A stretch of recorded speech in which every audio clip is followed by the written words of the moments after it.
So let us start from abstract class, need for abstract.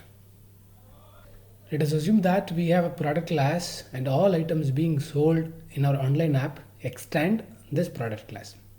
So now if you look at this product class is being set as a base class and from which mobile and shoe classes are extended. So look at this mobile and within the bracket we have mentioned product, which means it has to inherit features from product class. Again shoe is also deriving from product class. In an online shopping app, we only have specific types of products. We don't have something called a product itself. In that sense, an object of product class would not represent a real world object because a product is just an abstract concept.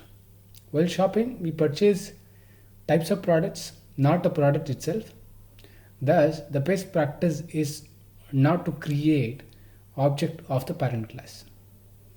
So look at this example. A customer says, I need a discount on the product I purchased. So the gentleman replies, the shopkeeper, cool down ma'am, which product are you talking about?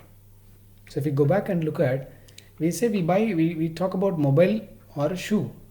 We don't say product, right? So we create object for mobile class or shoe class, but instead we really don't create object for product class. Since we are the creator of the product class, we know it is abstract in nature and we won't create an instance for it. Instance means object. But how can another programmer know about it? How can we ensure that some other developer does not end up creating an object of such an abstract class? We can programmatically declare a class as an abstract class. An abstract class should not be instantiated.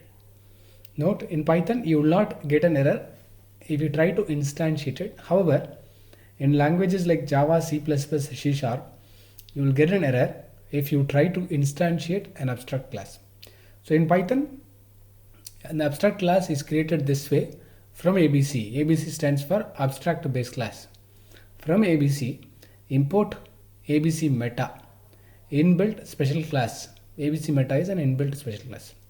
So like in the previous example, if you look back, it was simply class product, right? If you come back and take a look at it, it was simply a class product, nothing else we did.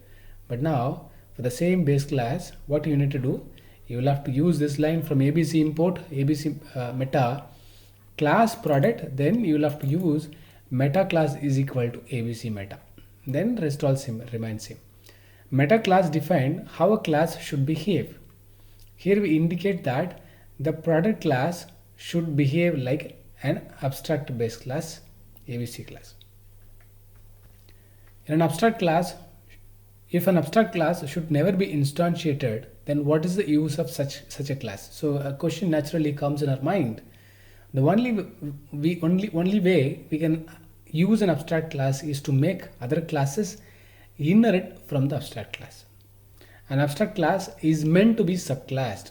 So whatever we have in abstract class, it is something like a blueprint. Whatever method you mention in the abstract class, if you want that to be compulsorily present in the subclasses, in the inheriting classes, then we declare it as an abstract.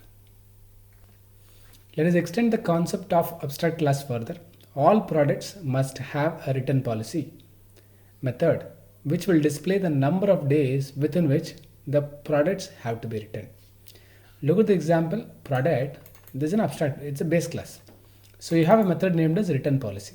Now mobile class, shoe class, these two classes also must have a return policy, right? So now each type of product will have its own return policy. So we will override the return policy in each of the child classes. For example, overriding is nothing but return policy is the function which is available in the product class. You also inherit when class mobile is created, and that is inheriting features from product class. So by default, mobile class will have access to return policy. But if you're not going to use the return policy method which is available in the product class, but you are going to use the same method name, but override the content. Here no content available, but here you are having a print statement saying all mobiles must be returned within 10 days of purchase. So we are overwriting. Again, shoe class also has a method, but it does not look like the same, right? Then what you are doing, you are overwriting. All shoes must be returned within 7 days of the purchase. Since the return policy is overridden in each of the child classes, the parent class return policy is never used and hence it becomes redundant. Look at this example. So we have a class product that is being inherited, mobile as well as in shoe. There's a return policy, but it's just a function declaration. I mean, the method available there in the parent class, we are overwriting. If we do not mention these two lines, then by default it will have access to the return policy. Whatever attributes and methods available in the parent class, by default the derived classes, the subclasses also get access. So m is equal to mobile of m dot return policy. So you have a return policy here. Then s is equal to s dot return policy. You can actually visualize this.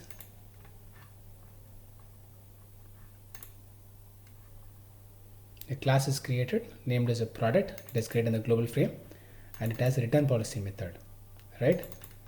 Return policy. It has self parameter. Now it comes to shoe product. Now product shoe is being derived from mobile class extends product. Okay, it has a return policy and it has being overridden. Then one more class named as shoe class that also extends product. Now we are creating object for mobile. So what will happen? It comes here. A mobile instance is created. Now we are accessing return policy. You will get a message saying all mobiles must be returned with. What will happen if you do not have, for example, if you do not have this method?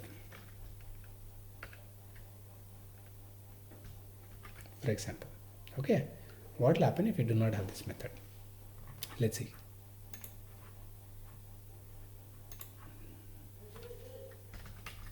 They say there is a mistake. Let's see what happens. So we have a parent class named as product and we have mobile class, right? Then here we do not have a separate method. We are not overriding the method return policy here in the mobile phone class. Shoe has a method. Look at this. Shoe has a method, but parent mobile it does not have a method. It does not have a method. Now we are calling out m dot return policy. Now let's see where this return policy goes in. Look at this. Since you do not have code for return policy in the mobile class section, by default the object m refers to the method which is available in parent class. So by default it goes to the parent class and access the method in the parent class. If you do not overwrite the code here, but here we have overwritten. Return policy is being overwritten with something else. I hope you are able to understand this now. So now it is being printed. Shoe, it just gives a message. Look at this. All shoes must be returned within. So this concept of doing this, a class, parent class already has a method named as return policy. If you are not doing anything, if you are not touching it, okay, no problem. But when you are going to overwrite content for that method, so the method information, the method definition which is available in the subclass, that will be taken into consideration. Otherwise, it goes to the parent class and access the method information available there. Let us say we want to add a new type of product, say furniture. We can create a furniture class and make it inherit the product class. So basically it's about inheritance. We have discussed, I would request you to refer to the videos which is relevant to inheritance. So product class from which mobile, shoe already you derived. Now we are deriving one more class named as furniture. By mistake, we have forgotten to override the return policy in the furniture class. If someone tries to find the return policy of furniture by invoking the method, it will invoke the redundant return policy of the parent class. As I have just gave an example of that. So if you do not mention code for a furniture return policy here in the furniture class, then what happens? It goes and refers to the return policy method which is available in the parent class. What do you mean? I can't return my furniture due an error in your code. Customers need not know that. Whatever problems you face, that need to be dealt differently, and you should ensure the code is flawless. To the customer, we cannot tell there is a mistake we have made in the program and you're not able to access it, right? So we need to be really careful with that. How can we ensure that all the subclasses of the product class must mandatorily override the return policy? So since even if it is an abstract method, even if you do not miss out something, say if you look at furniture class has not overridden the return policy method. Both mobile and shoe was done, but in furniture, no. If you do that, what will happen? Furniture class return policy, if you call out return policy, create an object for furniture class and call out return policy, by default it goes to the parent class. I like to show this code to make you understand better. So if you look at this, I hope it is visible to people. If not, so I'm compiling it from an online compiler, since it is not supporting. So it says it throws some error. If you do that and it says okay, it runs, but 1 second.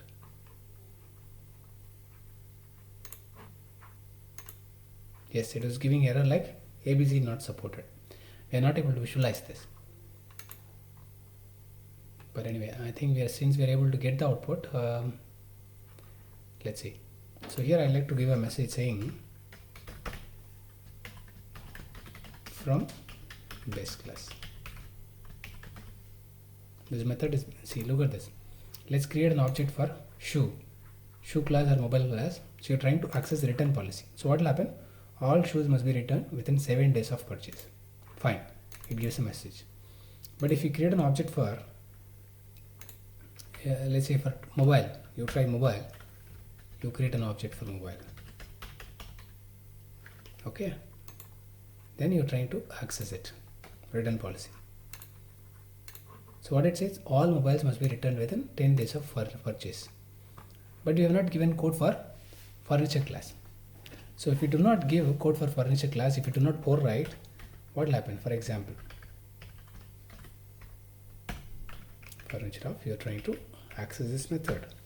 So what will happen is, since you did not override the return policy method which is available in the product class in your furniture class, what will happen? By default, this method will be called. Look at this, from base class, right? So but we'll have to mandatorily override the method available in the furniture class, available in the product class. So what should we do for that?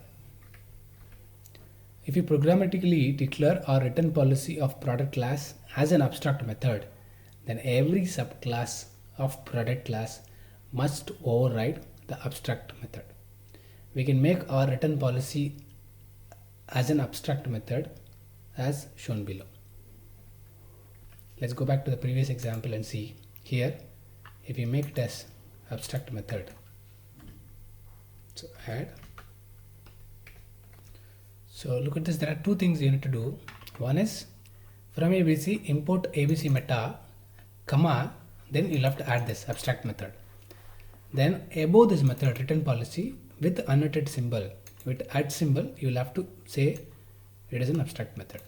So these are two things you need to do. If you do so, and then furniture class you have not defined, you have not overridden this method return policy, but mobile and shoe was overridden. Now you are trying to access return policy. If you do not mention these two, then by default it refers to the method which is available in the parent class. Since you have mentioned abstract method here and here, what will happen? It will tell us, it will throw error message saying can't instantiate abstract class furniture with abstract methods return policy. So what will happen is, here if you include these two abstract method here and there, whichever class is deriving the class product For example, mobile shoe brand. These are derived from the parent class product. If it does not override this method, abstract method return policy, then this class will be considered as an abstract class. So it will ensure that these two words, these two syntaxes will ensure that whichever method getting derived from the product class must override return policy method. So if you override this, you will have no issues and it works very well. So it gives a message saying tested. I hope you are able to understand this. Points to note: an abstract class should not be instantiated.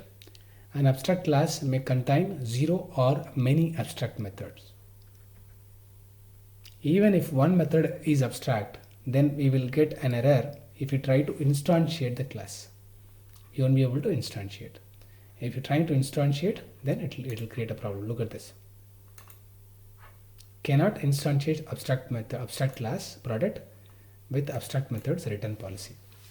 So return policy is an abstract method. Even if it has one method, that is a note we need to remember.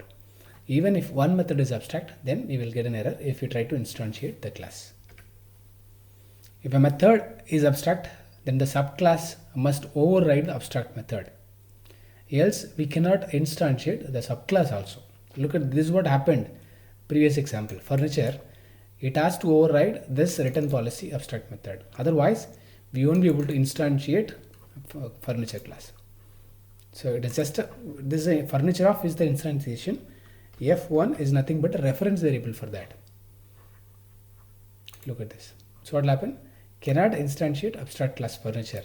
So by default, if we do not instantiate the product abstract method, override the abstract method return policy here in the furniture, right? Then what happens? It says it thinks furniture itself is an abstract method, abstract class. So now you will get no error. If you call this method, it works well. F1 dot return policy of.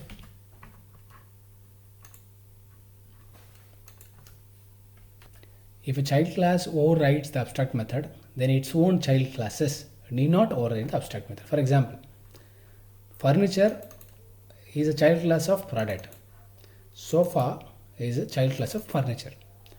If you override the method, return policy method here in furniture, you need not override here as well. So it does not create any complications. Quick summary. Usually the parent class is an abstract class. Abstract classes should not be instantiated. If a class has an abstract method, then the class cannot be instantiated. Abstract classes are meant to be inherited. The child class must implement or override all the abstract methods of the parent class, else the child class cannot be instantiated.